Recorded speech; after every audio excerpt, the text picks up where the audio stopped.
スト翻訳始まるよ。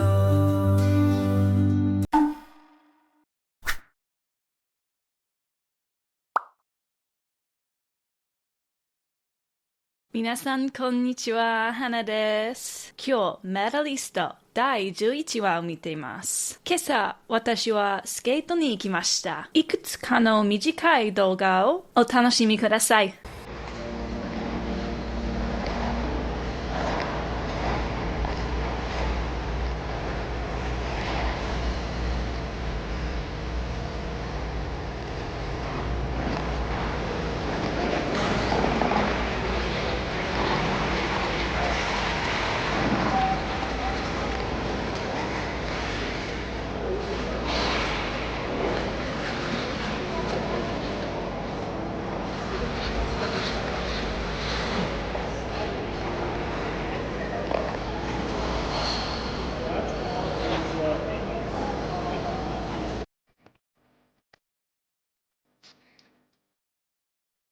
Not gonna lie, I realized as I was skating today that it's been over a year since I went skating last because I just haven't really had the time and didn't really have the motivation for a little while until I started watching this anime. So I definitely was a little bit rusty today. Some of that stuff was not the best it could have been, and I didn't jump today because I was just a little bit nervous about throwing myself into the air. I don't want to hurt myself. I am now 3 weeks away from my trip to Japan, so your girl doesn't want to get hurt. Now, I did get 2 good questions from commenters this week, so I wanted to talk about those 2 really quick as well. The first one was, can you talk more about the differences between boys skating and girls skating, since Rio said they are not the same even though they are both level 5? Do boys need to do harder jumps to reach the next level? Is it the same in the US? So yes and no. In testing, at least in the US, everyone tests the same way, no matter if you're a boy or a girl. You have the same qualifications in testing. However, in order to be competitive, men's figure skating tends to be much more technically difficult. A good example of this is right now in the international scene. When you see men compete at the World Championships, the people winning have at least 3 quadruple jumps, 2 triple axels, and if you want to win, you probably need more than 3 quads. But in the women's event, people can still win without even a triple axel as of right now. So it's just men's skating has always been a little bit more difficult than women's skating. I'm not going to get into the reasons as to why I think that is. That's just the way it is. But testing in general is the same. So when Rio says we're not at the same level, even though we are both level 5, it's because they tested the same test. But in order for him to be competitive at his level, he's probably going to have to do much more difficult things than what she would need to do at her level. I don't really know what to expect in this episode. In a training camp. Okay. Summer training. It is a very fun time. It's very hard, though. Skas is looking very muscular there.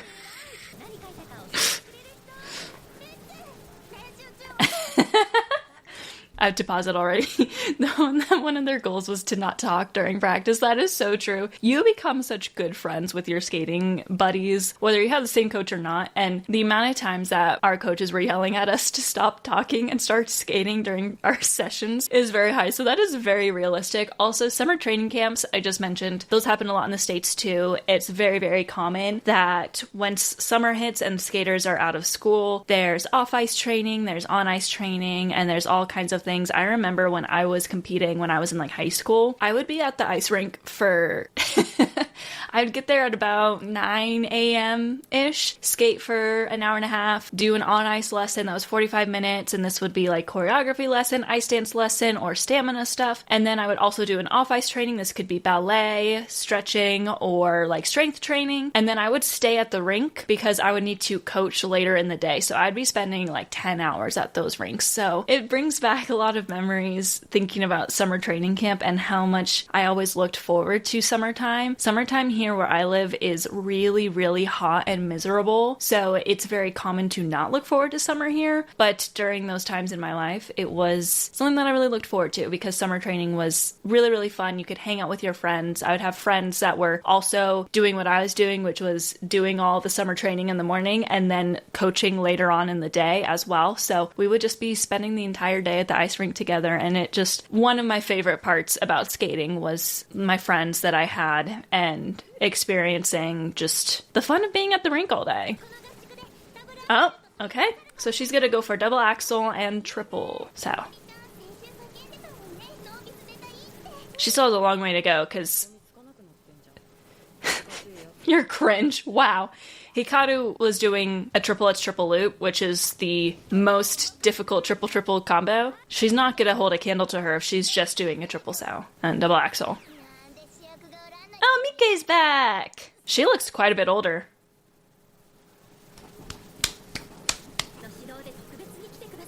A jump specialist.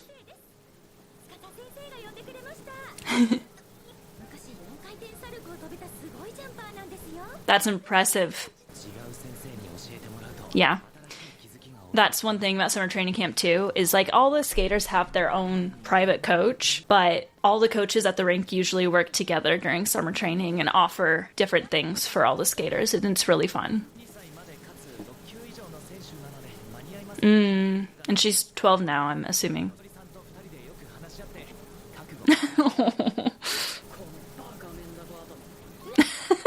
He's got a mouth on him. He reminds me a lot of Kyo from Fruits Basket. Is that her full name, Mikataro? He didn't put any goals.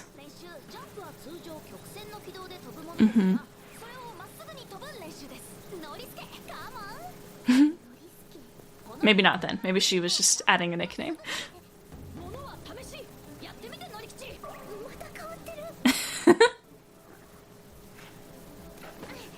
Yeah, doing that on a straight trajectory like that is difficult, but it's good practice.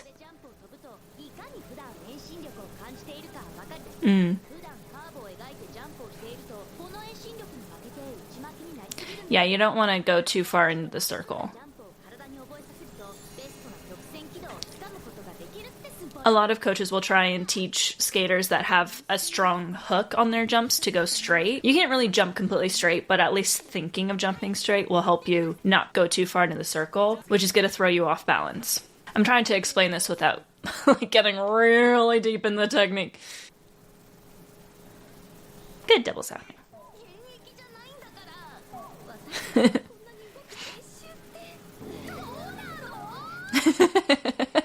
That was me today. I did one lap around the rink and I was like, oh no.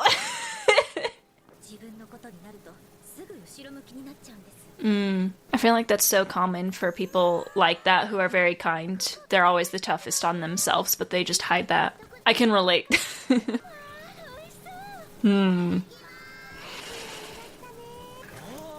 My summer training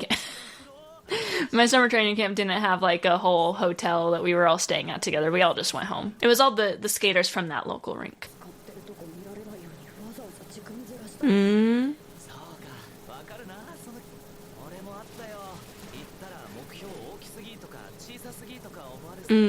It can be scary to like tell someone what your goals are for fear of like being judged on what they are.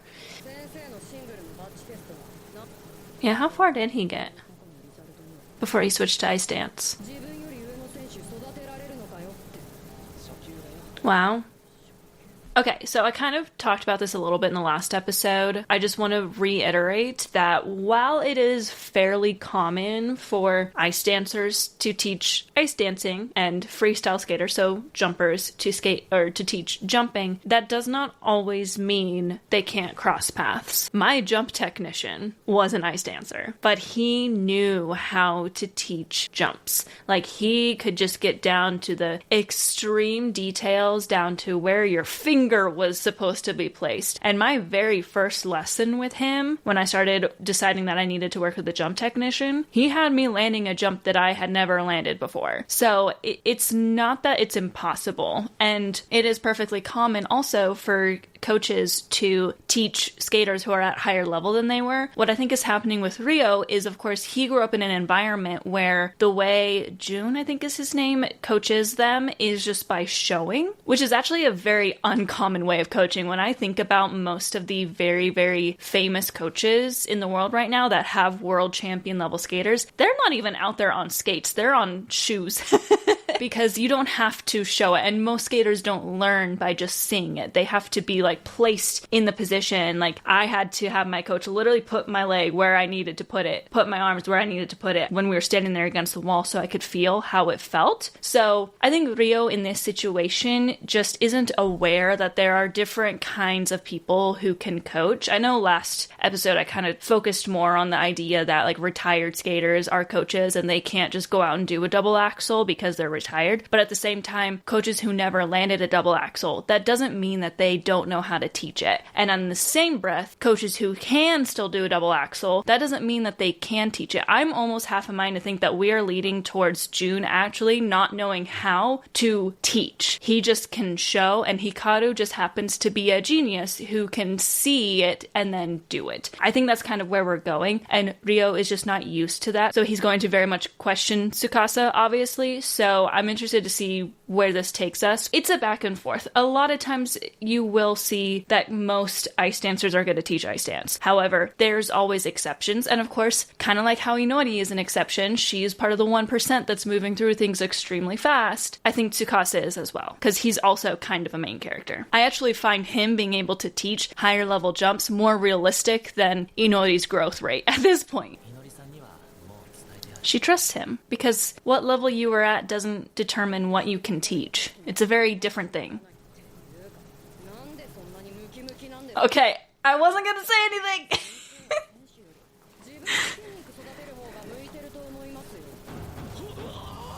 Don't listen to him.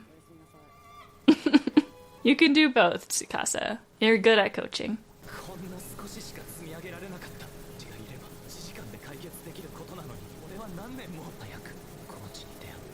He sees so much of his life in Inori.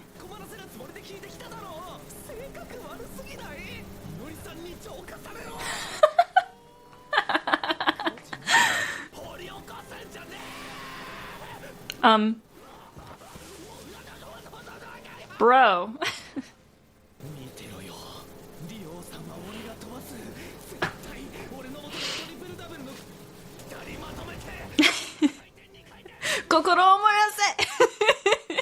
This is what I'm loving about this show, is I can relate on both sides. I can relate to at least the beginning of Inori's journey, but I can also relate to Tsukasa because I was a coach. Coaching is a very weird career because there are constantly times where you're like, am I actually cut out for this? Am I teaching them right? Am I actually helping them? And kids can be brutally honest, and so can the parents. So it's a balancing act of being confident in your abilities, but also knowing if there's something that maybe you're not as good at teaching or something along those lines. For me, I was always more of a beginner level coach. I never got to coach people past like a single axel. I was constantly worried about my knowledge and trying to prove myself. And when your skater wins first place, you can feel like you're, okay, I'm a good coach. Like I can coach someone to a first place finish, but just one sentence from one coach or one parent that's like, I don't think you're a good coach, or someone, God forbid, switches from you to someone else, which did happen to me, it tears you down. It's mentally a very draining career as well to be a figure skating coach. So I can relate to Tsukasa being, feeling like this. So one of the many reasons that I really love this show is I can relate on both sides. Did she hear him? They're connected. They have a connection. They have a bond like siblings. No. Failing a test over and over again is not all on the skater and is not all on the coach. There's a lot of different reasons.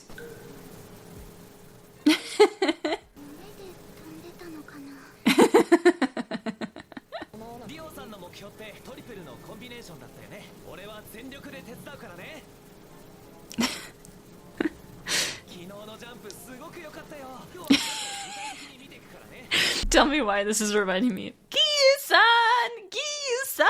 Keiko shimasen ka? Tsukasa's Tanjiro. Those are double axles, by the way. Yeah, she fell outside of the circle.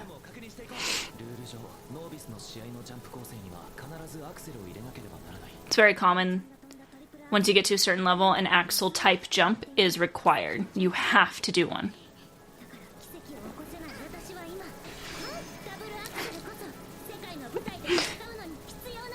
You still got a long way to go because she's landing triple axles, though. Is she gonna land it here? Good girl. Yeah, if I ever landed a double axle, which I never did, I would have been like running around the rink. Landing a double axle is usually a very big moment in a skater's career. In fact, I never landed a double axle, right? So I had to stop skating before that. And there's a lot of reasons for me never getting to that point that I can dive into if you want me to. I can really open up about my skating life if that's something y'all are interested in. But I could probably make an entire video just talking about my journey as a figure skater because it was wild. But I remember having friends, like especially during summer training camp, all of us were working on double axles and I would have friends that were very close to it. They would be dangling like $100, $200. Sometimes a skater, like they had one skater, I remember this very specifically, they started out at $200, but they took away $10 each time she didn't land it when she was trying it to try and get her to land it. And I don't remember if she landed it that day. I think they had to stop at some point because there are like situations where if it's not happening after enough go rounds, like you gotta just stop because you're just gonna make it worse, like getting more and more frustrated. But yeah, they usually dangle money in front of their skaters to land double axles because double axle is a very big deal. My coach told me, I don't remember exactly what number it was, but I think it's like less than 20% of skaters will ever land a double axle. The level you have to get to land a double axle. I mean, double axles are used in senior level competitions, like Kaori Sakamoto, reigning 3-time world champion, right? Still, in my opinion, the favorite heading into this Worlds in a couple weeks. She does a double axle, and it's the most beautiful double axle in the world. Her and Wakaba Higuchi, stunning. Absolutely beautiful double axles. We only really have Amber Glenn who's doing triple axles. So double axles are competitive at the international scene. So it's kind of like a big deal to get there. Also, though, for Inori, in her situation, she's wanting to compete against Hikaru, who was doing triple axles and triple lutz, triple loops. So she still has a long way to go to compete against her. But the double axle is the first step to getting to that, like, international level. Mike looks a lot older. Yeah, how is she doing? The more worked up you get, the harder it is to land things. The more stressed you are, the harder it is.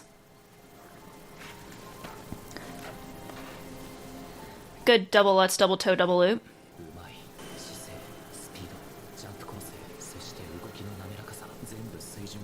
He's a very good skater.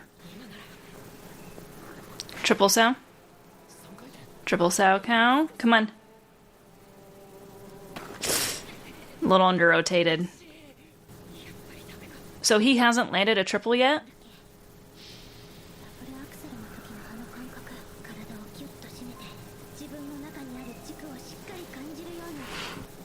Is she going for a triple?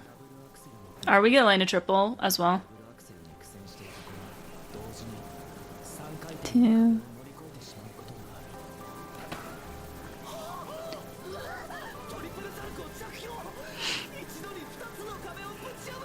Okay, so a lot of you might be thinking right now, okay, this is the massive growth that I've been talking about. Yes. So, is it normal to land a double axle for the first time and a triple Saka for the first time in the same day? No, it's not. I've known people who had a beautiful double axle and could never get the triple Saka clean. Is it entirely impossible? No, because I'll try and put this in the most uncomplicated way possible. The triple Saka has a level of pre-rotation on the ice before you jump. And there's a lot of arguments on the internet about what's good technique on it and what isn't. And there's definitely good technique and bad technique. But there is truth in the fact that the triple Saka has pre-rotation on the ice. And what pre-rotation on the ice means is that they start to rotate the jump before they actually leave the ice. The way a triple Salchow is built, you really aren't jumping until you're facing forward.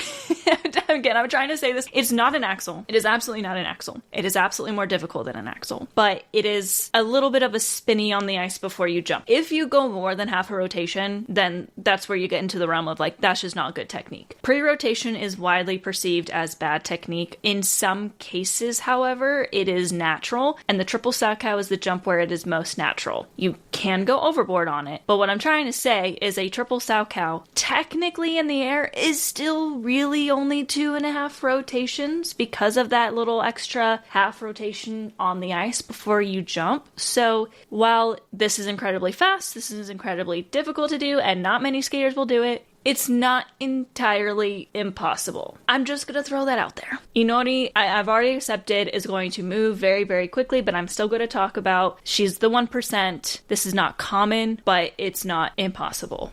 I'm very happy for her. I kind of ruined my excitement, but this feels different to me than if I watch like a shonen anime where we just suddenly can do a new move. Like, I don't know how sword fight works, so this is different for me. I am well aware that this show still is going to cater mostly to non-figure skaters. So. Oh, I think he's mad. Oh, they were living. Okay, what's going on with... I want to know more about Hikaru. Where...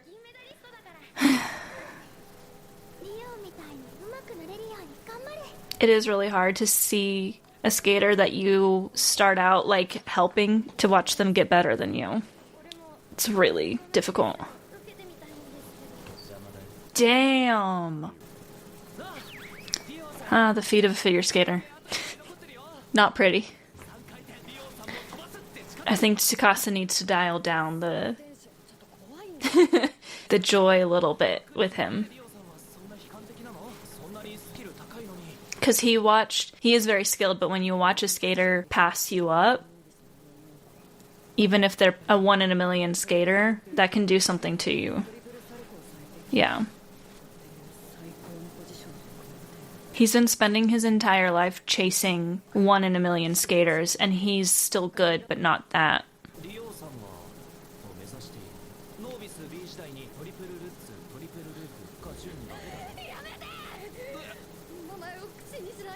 Jeez.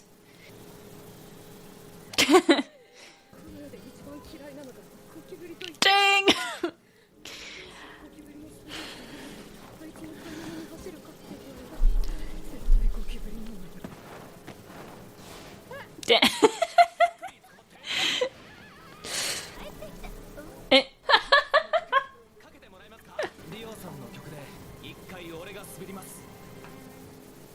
Oh. Okay, so that was episode 11 of Medalist, only 2 to go. So Ryo's story is all coming together. He's clearly a skater that he has a lot of talent. Children of figure skaters tend to be quite talented, but when you watch a skater that you helped, like you saw them get on the ice for the first time and you were like holding their hand and helping them surpass you, that can really, really break down your confidence. And I think what's going on with Ryo is that he has spent too much time with skaters who are just better than him. And when you don't have someone who can push you because they're already better than you, like it's interesting. I mentioned last week that I didn't understand the fact that he didn't have motivation because he was surrounded by senior level skaters. I did have some comments say that there was probably like a translation problem with that they chose to just directly translate when it has 2 different meanings in Japanese and in English. But it just more seems that he's motivated in a different way. I still don't really know exactly how he's going to be motivated. I think he just needs someone who really, really believes in him. But yeah, it can be really, really painful to watch a skater that you helped, or just even you remember when they were much lower level than you, pass you up, no matter if they're special or not. You know, that can be very, very scary because you just sit there and you wonder what's wrong with you, you know, and that happened to me. I had skaters pass me up that I had taught There was one skater that I remember very much so teaching her at a very basic level. I wanted to be her coach. She went to someone else and she eventually passed me up because of how much time she could put into the ice. So there's a lot of factors into this, how talented they are, how much money they have, how much time they have, that I didn't have the time and the money, but that still tears you down. That still is very difficult. So I really resonate with Rio as well. Like pretty much every character so far has had moments where I'm like, I understand that because my skating journey has been so all over the place. I can pretty much relate to all of them except for Inori at this case. Like Inori is far away from my like,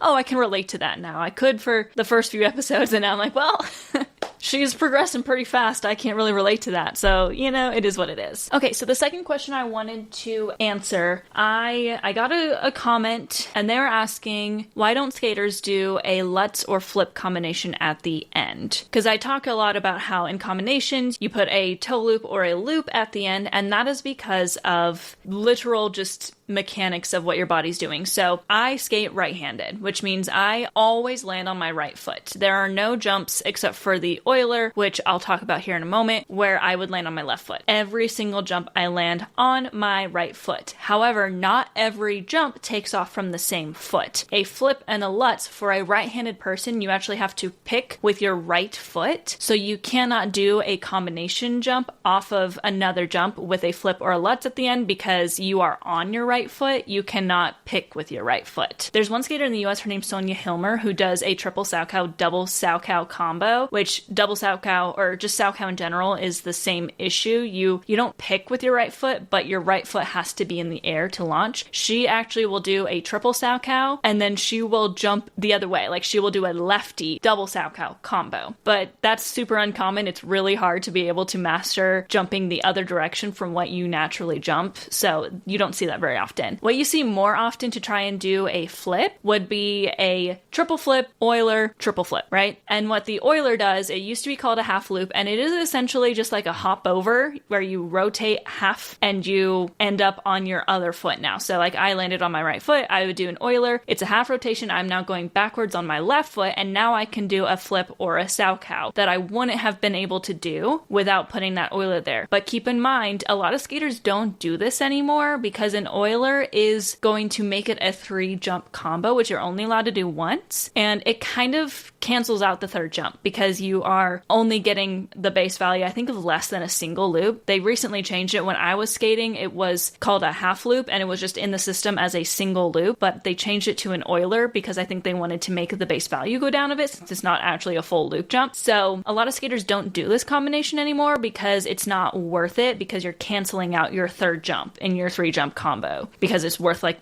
0 points essentially. A lot more skaters now do like a triple flip, triple toe, double toe, or a triple flip, double axel, double axel. That's worth a lot of points too. So that is why skaters don't do a flip or a Lutz. You also just can't do a Lutz because you would have to change directions and switch your body because it takes off from a different edge as well after the half loop or the Euler. So I hope that makes sense. それでは今日出てきた英単語を振り返ってみましょう。Training camp。この単語はスポーツや軍事、特定のスキル向上のために行われるトレーニングキャンプや合宿を意味します。プロのスポーツチームがシーズン前に行う合宿や特定の目的に向けた集中トレーニングを指すことが多いです。こちらがその英単語を使った例文です。The team is heading to a training camp to prepare for the tournament. チームは大会の準備のためにトレーニングキャンプに向かっている。He joined a military training camp to improve his endurance. 彼は持久力を鍛えるために軍事訓練キャンプに参加した。合宿といえばこういうスポーツだけでなく、部活動などの定番とも言える催しですよね。まさか男子の皆さんはそのイベントで女子と距離を縮めようだなんて考えてはいませんよね。Rusty。この単語は金属が錆びついた状態を指すだけでなく、スキルや知識が鈍っている、衰えていることを意味します。長い間使っていなかった能力に対してよく使われます。こちらがその英単語を使った例文です。My Spanish is a bit rusty. I haven't spoken it in years. 私のスペイン語はちょっと鈍っている。何年も話していないから。After months without practice, his basketball skills became rusty. 何ヶ月も練習しなかったせいで、彼のバスケットボールのスキルが鈍ってしまった。ブランクがあると、どんなことでも腕が鈍ってしまいますよね。私も学生時代はギターをしていましたが、今はもうあまり弾く機会もないのですっかり腕が衰えてしまいました。嫌なもんです。Muscular.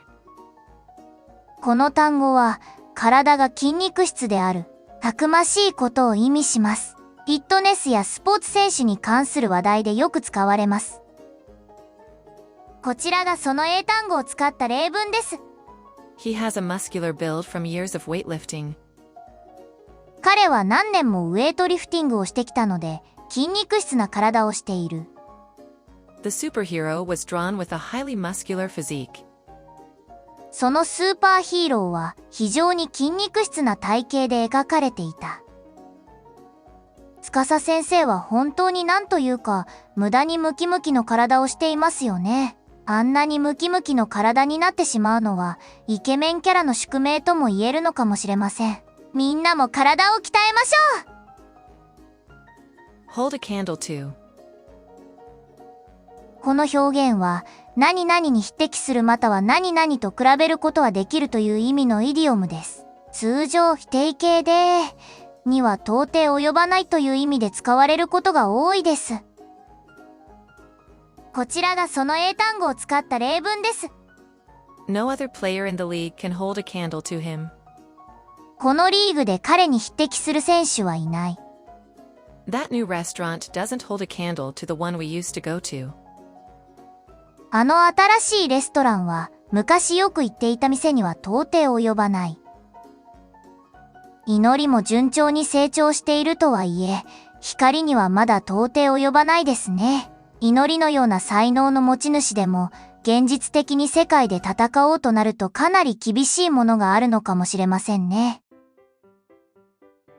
Cut out for. この表現は何々に向いている、適性があるという意味の表現で、特定の仕事や役割に適しているかどうかを話すときに使われます。こちらがその英単語を使った例文です。I don't think I'm cut out for an office job. 私はオフィスの仕事に向いていないと思う。She's definitely cut out for leadership. She's confident and decisive. 彼女は間違いなくリーダー向きだ。自信があって決断力がある。かつて生徒に指導をする仕事をしていた私からすると、司先生はコーチに向いていると思う部分と、たまにそうでないと思える部分がありますね。まあ、どちらも、司先生の人間としていい部分だと思います。Dangle. この単語は、物がぶら下がることを指すほか、比喩的に何かをちらつかせて誘惑するという意味でも使われます。こちらがその英単語を使った例文です。The key dangled from the lock. 鍵が錠からぶら下がっていた。The company dangled a big bonus in front of the employees to boost productivity. 会社は生産性を上げるために大きなボーナスをちらつかせた。生徒に上達を促すには、生徒が欲しいものをちらつかせるのもいい方法なのかもしれませんね。まあ、個人的には現金でやる気を引き上げるのはどうかと思ってしまいましたが、そういう方法もあるにはあるんでしょうね。Dial down. この表現は興奮や怒り、音量、強度などを抑える、落ち着かせることを意味します。会話や状況がエスカレートしすぎた時に使われることが多いです。こちらがその英単語を使った例文です。You need to dial down your anger before you talk to him. 彼と話す前に怒りを落ち着かせるべきだよ。The boss asked us to dial down the excitement during the meeting. 上司は会議中の興奮を抑えるように求めた。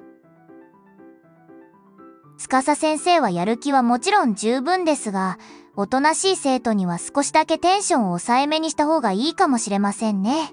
やっぱり生徒と先生で、それぞれ相性があるってことなのかもしれません。Brutally. この単語は、容赦なく、残酷にという意味を持つ副詞で、物理的な暴力や厳しい批判、辛辣な言葉に対して使われます。こちらがその英単語を使った例文です。He was brutally honest about my performance. 彼は私のパフォーマンスについて容赦なく正直に指摘した。The team was brutally defeated in the championship game. チームは決勝戦で容赦なく敗れた。子供は時には残酷なほどに正直な気持ちや意見を先生にぶつけてくることもありますよね。ただ、あの生意気なガキの場合はちょっと性格に難があるだけな気もします。辛い過去があるからって言い訳にならねえぞ。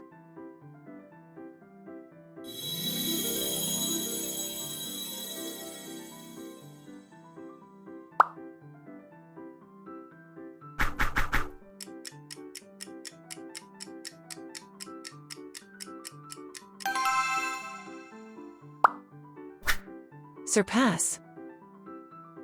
この単語は何々を超える、何々より優れるという意味で、記録を破ったり、誰かの能力を上回るときに使われます。こちらがその英単語を使った例文です。She surpassed all expectations with her incredible performance. 彼女は信じられないほどのパフォーマンスで、すべての期待を上回った。The new smartphone surpasses its predecessor in both design and performance. その新しいスマートフォンはデザインと性能の両方で前のモデルを超えている。自分より実力が下でいろいろと面倒も見ていた子が自分を超えていくのは悲しいと感じる時もありますよね。本当は喜んであげるのが一番なのでしょうが、自分だって頑張ってると思うと割り切れないこともあると思います。